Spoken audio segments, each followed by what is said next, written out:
What's going on, YouTube? When it comes to siblings, they can often be largely the same. But there are bound to be things that each one is better at, no matter how similar. This is something Mason and I are very familiar with, and also something that the Honda Civic and Honda Accord are familiar with. These two sedans are both very popular and have tons of similarities.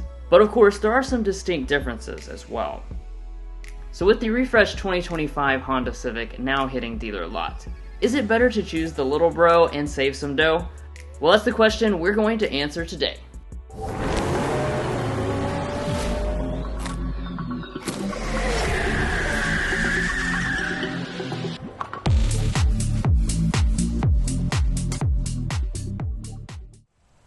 We've got a ton of things to cover in this comparison, including the Civic's new hybrid powertrain, as well as features and specs. But let's start off by quickly establishing the pricing for these mainstream sedans. While still affordable compared to most vehicles these days, both Civic and Accord cost a good deal more than they did a few years ago, especially for the loaded models we have today. Starting with the new Civic, our Sport Touring Hybrid model rings in at $32,845 after destination. Keeping things equivalent, we also have the loaded version of the Accord, just called Touring. Our price tag for this one will be just under $40,000. By the way, if you want to get the best price from local dealerships and access to valuable invoice pricing information for these two models or any vehicle, we have a tool on our website to do just that. It's helpful for shopping, so be sure to check the link in the description for more information. If you're new to our comparisons, we do them in an objective way. We've done our best to weigh the points awarded throughout in major and minor categories. And towards the end, we will discuss resale and reliability information. And don't you fret, we will also be going over that price discrepancy for a value assessment. Let's go ahead and get started. Beginning here with the exteriors, besides for the colors that look almost identical, everything else is just very similar. The Accord favors the upper grille by making it thicker and the lower fascia thinner, but both sedans have a black mesh finish on the grille. The headlights are nearly identical, both reflector LEDs, and neither have fog lamps despite the accent piece on the Accord that makes it look like it should. Now, if you think size matters, the sides really demonstrate the extra length the Accord has. It has about a 10-inch advantage over the Civic, and we will see how that translates to interior room later on in this comparison. For now, one noteworthy difference is that you get 19-inch alloy wheels on the Accord compared to 18s on the Civic. We will also discuss how those wheel sizes impact ride quality later on in the test drive for those concerned. But, moving on to the rear, we have partially LED taillights on the Civic and full LED lighting on the Accord. They're also identical in features, with no exposed exhaust outlets for these efficient models. Moving along, both mirrors are heated and have blind spot monitoring built in. And both also have each brand's entire safety suite included as standard equipment. The warranties are obviously going to be the same since they're from the same brand, but I do want to point out that Honda is reducing the complimentary maintenance term from 2 years to 1 year for 2025. But it's what's on the inside that counts, so let's get to the interiors. But first, if you're new here, we're brothers, and we've been reviewing cars since we were 12 and 16. We may be young, but we love cars. And we'd love for you to subscribe to be a part of our Car Confections family. Let's learn a lot, have some fun with all the latest cars. So first, walking up to the cars, both include smart entry systems with built-in remote start. And once we open up the doors, I think you'll be shocked at just how similar these two look. There are plenty of smaller details that are different, and we'll get to those, but first let's talk about the seating. While both seats are covered in heated real leather, the Accord includes a lumbar support, which is a critical element for many people with back pain. The Accord also has memory seats and extra seat ventilation, compared to just heating on the Civic. But let's get into the major category of overall material quality. While you might expect the Accord to offer a significant advantage, it really doesn't. That doesn't mean it's bad, it's just that the Civic delivers a mid-size sedan quality cabin in the compact segment. and both have a mixture of leatherette, soft touch plastics, and excellent solid build quality.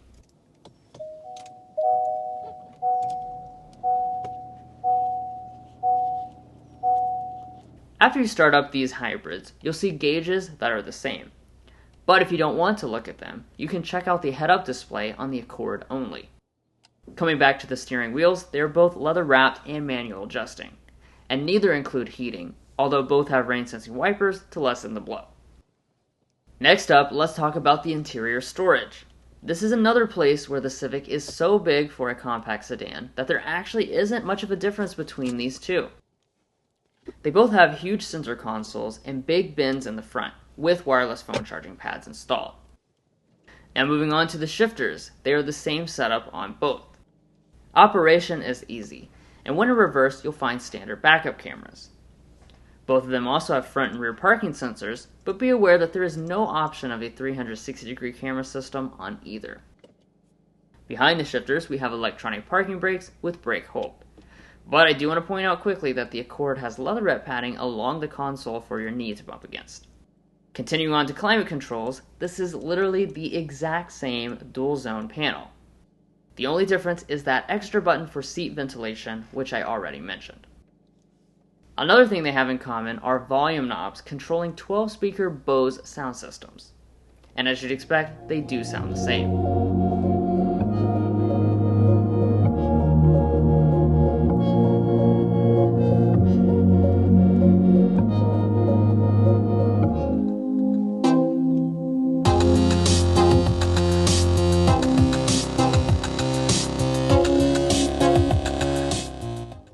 We mentioned at the beginning that the Civic is refreshed this year, and one of the big improvements for 2025 is the integrated technology. The display itself is still 9 inches, but it now includes the latest Honda software that has Google Apps built in.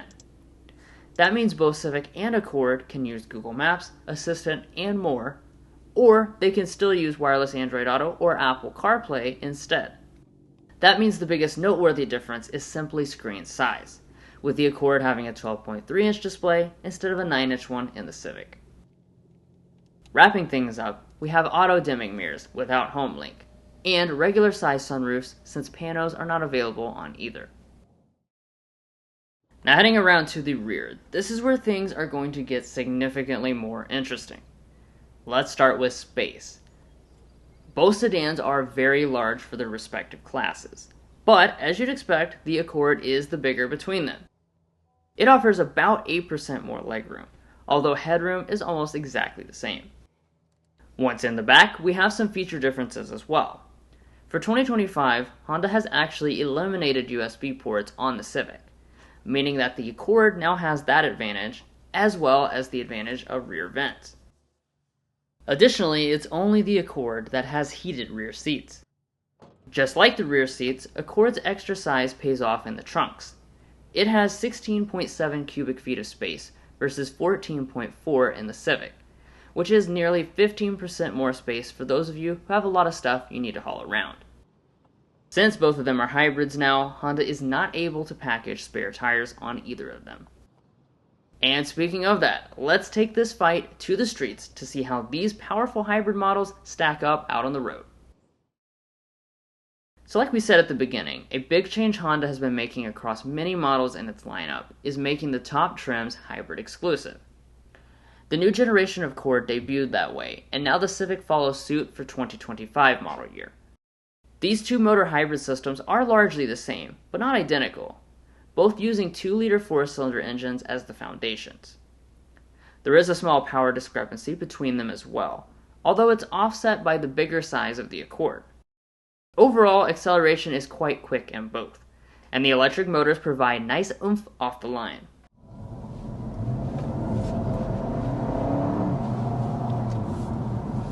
Nice. Alright. Got a spiffy little takeoff there with this Civic Hybrid, the most powerful Civic besides for the Type R. So obviously, this being a hybrid powertrain, one of the first things you're going to notice is the electric torque off of the line.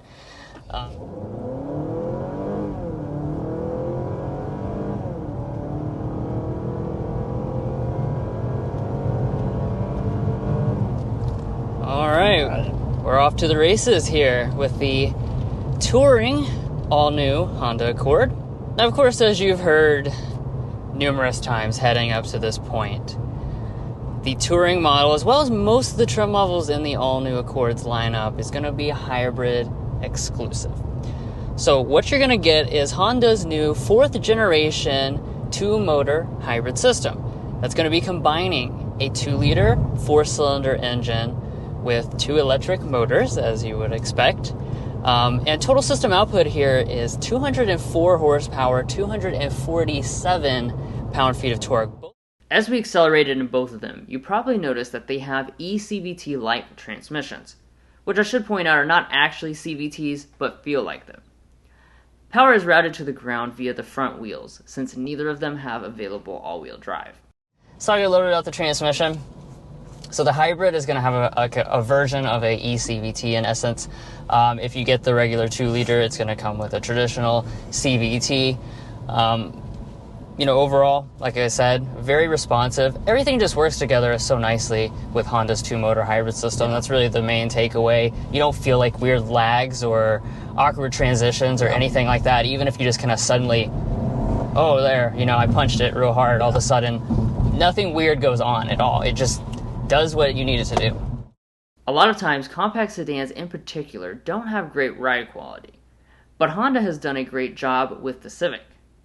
They really made it feel very similar to the Accord, but I want to point out that both of them are a bit stiffer than most of the rivals in their respective segments.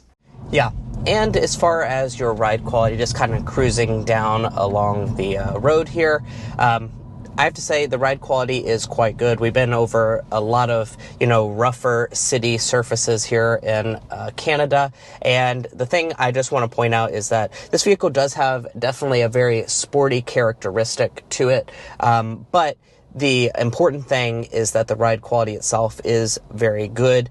Even despite having the largest 18-inch alloy wheels, when you hit a bump, there is a pretty small amount of intrusion inside the cabin, and these seats I find to be very, very comfortable. But now that we're cruising along the highway, I do want to talk about your ride quality. We are in the touring level Accord, so this is going to be the smoothest riding version of this model, and I have to say I'm very impressed by the ride quality.